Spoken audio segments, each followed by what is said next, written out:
Le narrateur exprime son opinion sur la vie en couple par rapport à la vie en tant que célibataire.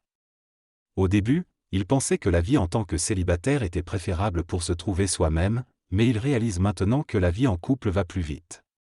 Cependant, il souligne que la vie en couple ou en tant que célibataire ne rend pas automatiquement les gens plus heureux ou malheureux, cela dépend de leur propre réalité. Il critique également le fait que les gens compliquent souvent les choses au lieu de simplement vivre leur réalité. D'après le narrateur, la vie en couple n'est pas nécessairement plus facile que la vie en tant que célibataire, tout dépend de la personne. Certaines personnes pensent que la vie en couple les rendrait plus énergiques, mais le narrateur ne comprend pas pourquoi il cherche à posséder l'autre personne. Il souligne que l'amitié ne peut pas offrir certaines choses que le couple peut offrir, comme la possibilité de partager les problèmes et les responsabilités. En conclusion, le narrateur affirme que tout le monde a sa propre perception de la vie en couple ou de la vie de célibataire, mais selon lui, il est simplement important de vivre sa propre réalité sans chercher à compliquer les choses. Le texte parle de l'idée de zoothérapie, c'est-à-dire de l'importance d'avoir une présence animale ou humaine dans notre vie pour nous apporter du mouvement, de l'occupation et de l'énergie. L'auteur suggère d'acheter un chien pour cela, mais aussi d'avoir une personne à ses côtés, en couple, pour partager sa vie et apporter du mouvement. Il souligne que cela dépend de chaque individu, mais que si on est célibataire et estime qu'on est mieux en couple, alors il faudrait trouver un partenaire. Il insiste sur le fait qu'il ne faut pas essayer de changer l'autre, mais plutôt se changer soi-même et laisser l'autre être tel qu'il est. Il évoque également l'importance d'avoir des structures différentes au sein du couple et de ne pas imposer ses propres règles à l'autre. Finalement, il critique le comportement vicieux des humains qui utilisent parfois des objets pour contrôler les autres et créer des conflits. Le texte souligne le côté vicieux de l'être humain et la manière dont nous nous empoisonnons mutuellement la vie. Nous nous mêlons des plans de vie des autres et laissons les autres se mêler des nôtres, par désir de manipulation réciproque. Mais cela ne mène qu'à la mort, la maladie, la haine et la guerre. L'auteur pense que nous devrions nous centrer sur nous-mêmes au lieu de nous immiscer dans la vie des autres. Il souligne l'importance de l'autonomie et de la prise de décision, et critique le système scolaire qui infantilise les élèves au lieu de les encourager à prendre en main leur propre vie. Il insiste sur le fait que nous devons respecter les choix et les plans de vie des autres, même si cela va à l'encontre de nos propres préférences. Il met également l'accent sur l'importance de l'écologie et de prendre soin de notre environnement. En résumé, le texte met en avant la nécessité de se focaliser sur soi-même et de respecter les autres pour éviter de se nuire mutuellement. Le texte parle de différents sujets, notamment du fait de fumer et de laisser les autres fumer. Il évoque également la tendance de l'être humain à créer des cercles vicieux et à être vicieux lui-même. L'auteur donne un exemple avec des crayons qui disparaissent progressivement chez lui. Il critique également le fait de se laisser influencer par les autres et de charger les problèmes sur le dos des autres. Finalement, il fait référence au coût émotionnel et financier des relations avec les petits-enfants. Dans ce texte, l'auteur exprime l'idée qu'il est important de cesser de se laisser influencer par les autres et de vivre sa propre vie. Il encourage à être transparent et à imposer qui nous sommes, sans pour autant nuire au bonheur des autres. L'auteur souligne également l'importance de s'affirmer et d'exprimer ses opinions. Il fait référence à la nécessité de briser les schémas traditionnels et de se libérer des attentes de la société. L'auteur parle aussi de l'évolution personnelle et de la nécessité de se libérer des énergies négatives des autres. Il souligne enfin l'importance de l'évolution dans les relations et dans la sexualité. Dans cette conversation, l'orateur affirme qu'il est important de faire attention à la parole et à l'action, car elles sont distinctes et ne doivent pas être confondues. Elle explique également que la parole précède souvent l'action physique. L'orateur dit qu'il est possible de transmuter l'énergie de la nicotine, ce qui signifie qu'il n'y a pas besoin de fumer si l'on a suffisamment d'énergie. Il avertit cependant que l'excuse émotionnelle de ne pas agir selon ses paroles n'est pas acceptable. Il explique que chacun a sa propre vie et ses propres choix, et qu'il ne faut pas empiéter sur la vie et les décisions des autres.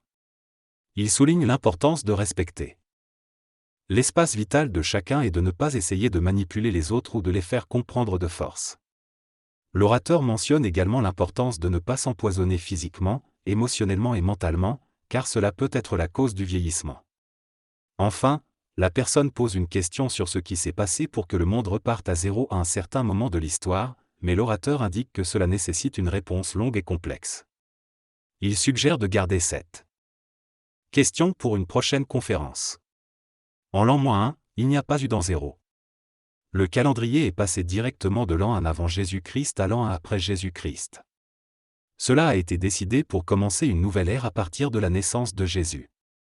Cependant, cette décision a entraîné une manipulation de l'histoire et de la chronologie des événements. Dans le cas de cette personne, elle se sent empoisonnée et empoisonne également les autres.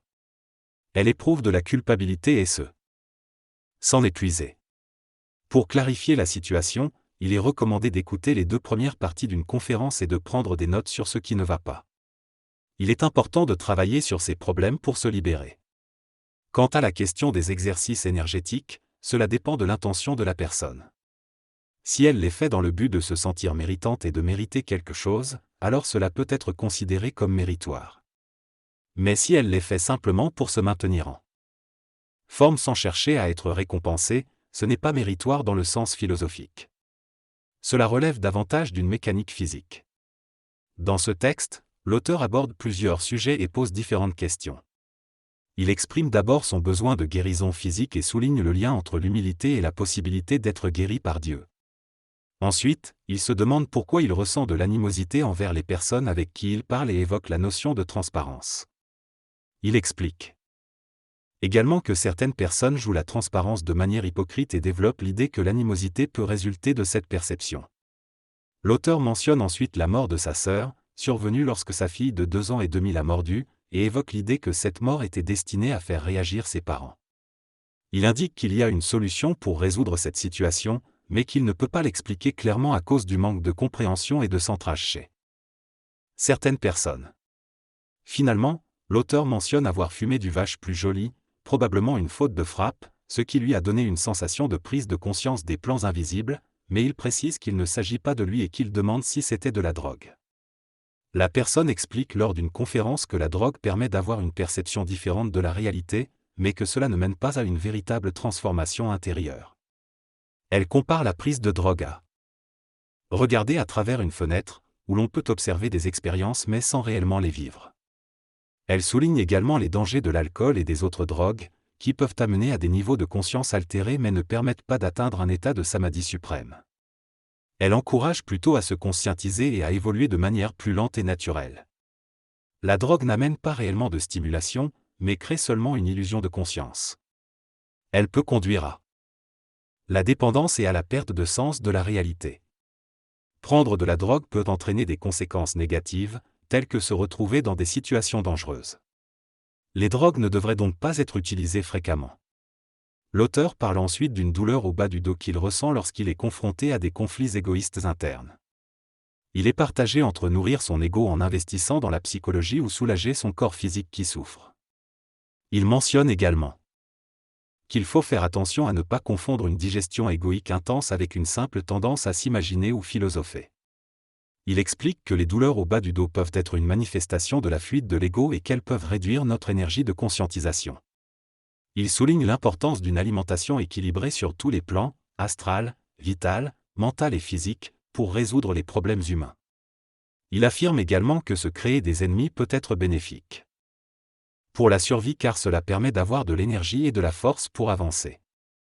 Les amis sont quant à eux des alliés déterminés par l'intelligence du cœur. Il est essentiel que les individus apprennent à s'alimenter émotionnellement sans dépendre des autres. Il faut reconnaître la différence entre s'alimenter de manière altruiste et s'alimenter de manière égoïste. Il est important de nourrir son ego intelligemment pour éviter les déséquilibres énergétiques. Il ne s'agit pas de lutter contre son ego, mais plutôt de développer son intelligence.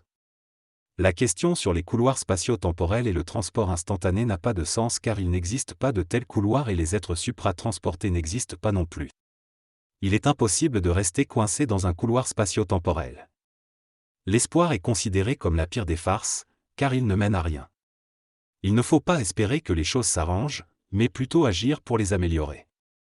Il peut y avoir de la manipulation dans les relations de couple, mais l'important est de comprendre que chaque personne apporte une énergie dont nous avons besoin, même si cela ne correspond pas exactement à nos attentes.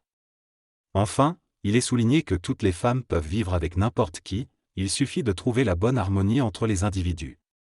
Le texte suggère qu'il est difficile de vivre avec une personne dont on ne s'entend pas, mais qu'il y a aussi des aspects esthétiques et intelligents qui rendent cette personne attirante. L'espoir est considéré comme inutile, car il vous fait cesser de lutter et vous donne seulement un petit aperçu de ce que vous désirez. Il est important de se centrer sur soi-même et d'avoir une opinion stable de qui nous sommes, tout en évitant de faire entrer les autres dans notre plan de vie. L'égrégore de couple est problématique car il limite l'autonomie et l'expression individuelle. Il est suggéré que le respect dans un couple est essentiel, mais que les égrégores de couple actuels manquent souvent de respect envers l'individu. La famille est considérée comme importante, mais souvent elle valorise le couple au détriment de l'individu. L'égrégore doit être remis en question pour permettre une relation harmonieuse. Le texte conclut en disant que tout est correct individuellement, mais que l'égrégore crée des conflits dans le couple. L'égrégore doit être éliminé pour permettre une relation saine. Cet extrait aborde plusieurs aspects des relations interpersonnelles, en se concentrant notamment sur la dynamique du couple. L'auteur affirme que certaines personnes sont étiquetées comme hypocrites car elles agissent différemment avec différentes personnes. Selon lui, cela est dû au fait que certaines personnes sont forcées de mentir ou d'être en colère par leur partenaire. Il soutient que dans un couple, il n'est pas nécessaire de faire éclater l'autre, mais plutôt de comprendre la nature complexe et énergétique des relations. L'auteur souligne également l'importance de se nourrir énergiquement à travers différentes sources, que ce soit les enfants, les amis ou les partenaires. Il affirme que les lois et les peurs qui existent autour de l'amour et de l'infidélité sont en réalité des stratégies pour empêcher les individus de s'épanouir et de se développer énergétiquement.